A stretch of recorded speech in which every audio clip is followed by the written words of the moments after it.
In this video, I want to take a look at some of the things you would actually want to modify on your Anet A8 and why some of the things that some people do aren't really that great. Because there's a lot of misinformation and assumed knowledge that just gets mixed around and really doesn't do anything.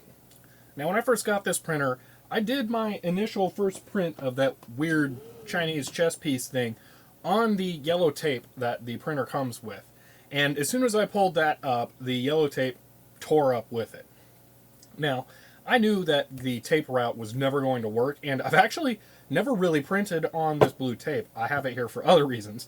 But after that, I put this down and have not used anything else but this print surface. Now, I really like the idea of not having to put anything on the print bed every time you go to print something.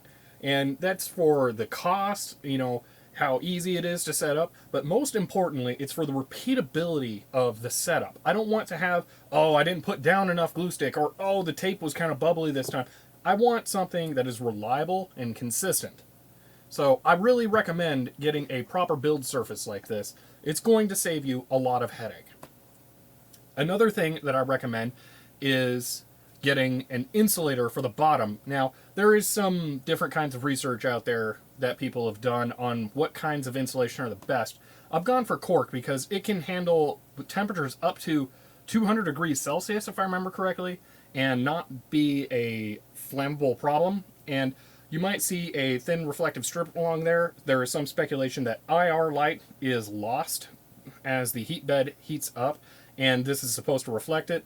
I'm not really sure about that, but it was almost nothing to just add a layer in there. Now, this is a pack of 4 1-foot square sheets of cork that I just layered and cut in there, and that's all there was to it. I did have to make a cut in the back so it could fit over that stepper motor.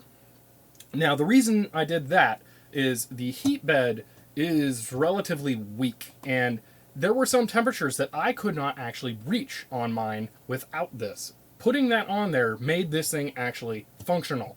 So I highly recommend insulating the print bed. Another thing I have here is my Y-axis tensioner. Now, like I said in the first video, you don't have any way of tensioning your belts as the printer comes. And this one is a little extra hard to tension as it initially comes with the 2 acrylic pieces that you screw into the bottom of that plate. So putting this on there makes it a lot easier to properly tension the belt. Now, the same thing goes for the X-axis. I recommend a tensioner to allow you to get that tensioned well.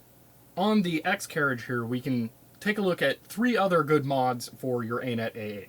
For my fan duct, I did not go for the semicircular one that everyone seems to like, and instead went for one that goes around and underneath the print head that just actually gets air to where it needs to and is really high flow.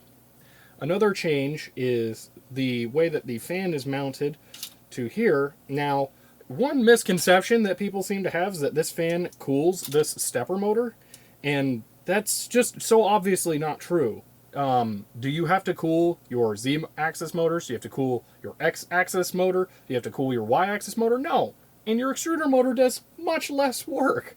So why would you think you're cooling that stepper motor? It makes no sense. This is meant to cool this block down here, which is ideally where the heat from the nozzle goes, because it's the heat break. This is the cold end. So that's what that's actually there for. And so you do want that. Don't ever mount your fan up here. That's just, no, that doesn't work. Now, this part replaces the heat sink by just blowing air straight into here, hopefully getting it onto the block down there, which is where the heat ideally ends up. And this allows you to have better access to here to change your filament, and that really makes a big difference when stuff goes wrong in there, and it's really hard to see from the top, just through that hole, how to align to the bottom.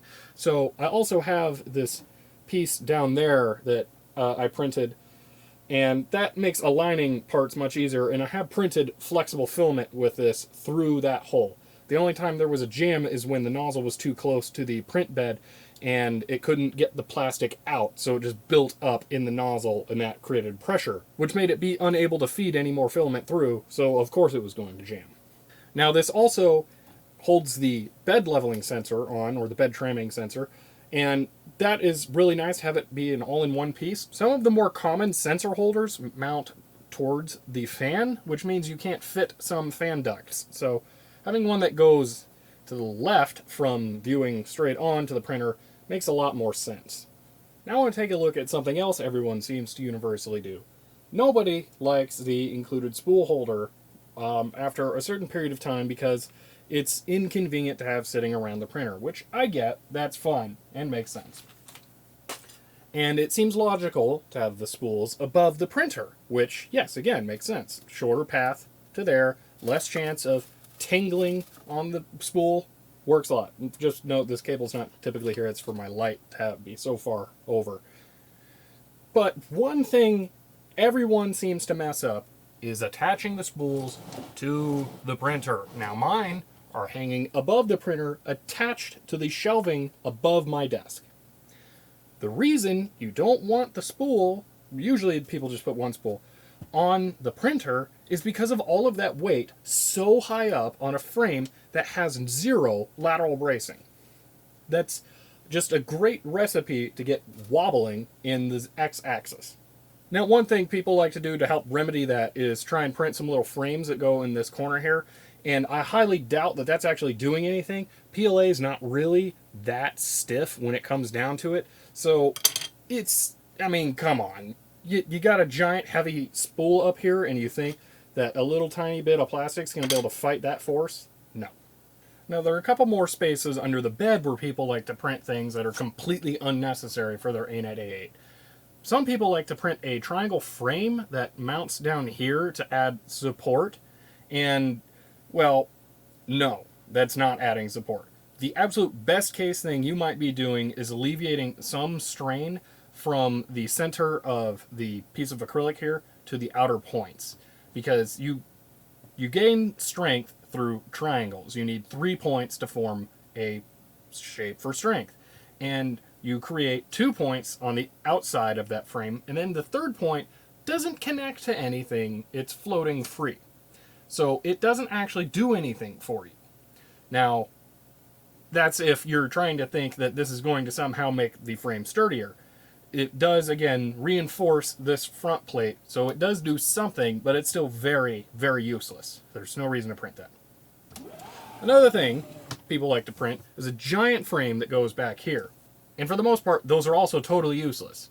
You have the all thread that goes all the way back, and printing a block of PLA or ABS from that piece of acrylic to the one down here is definitely not stronger than all thread being compressed. So why would you do that?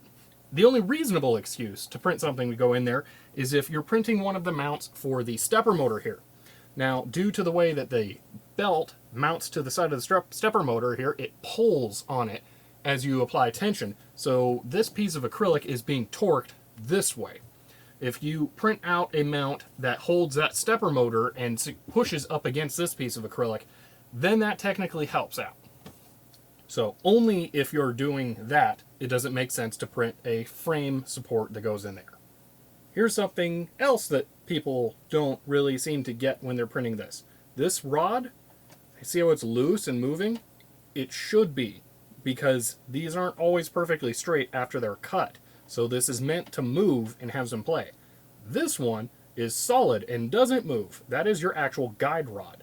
This one is just here so the motor can grab onto something and push the head up. You'll also notice how mine goes up into the acrylic here. It's not below the acrylic.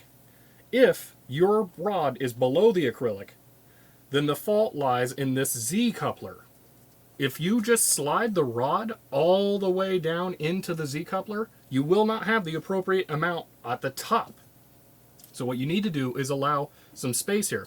This coupler is actually compressible, which helps reduce some Z wobble. So know that. Don't put this all the way down. That's going to cause you way more problems than if you try and print a piece of plastic to extend the hole that's up here to go down to reach this. You'll lose build height, and it's just totally unnecessary, and it secures it. So yeah, just don't do that. Use the Z coupler correctly, and make sure it's in there. That covers pretty much everything I wanted to talk about for the easy upgrades to the Anet A8. Again, the inductive sensor is going to be a separate video because I will be replacing this one. So I'm just going to go ahead and do an assembly video because you have to do something over here with resistors to make it work correctly, and it's a little more complicated than just you plug it in. I really hope that helped some of you because there's so much misinformation out there on what you should add to this 3D printer that I would like to get it cleared up. But for now, I'll see you next time.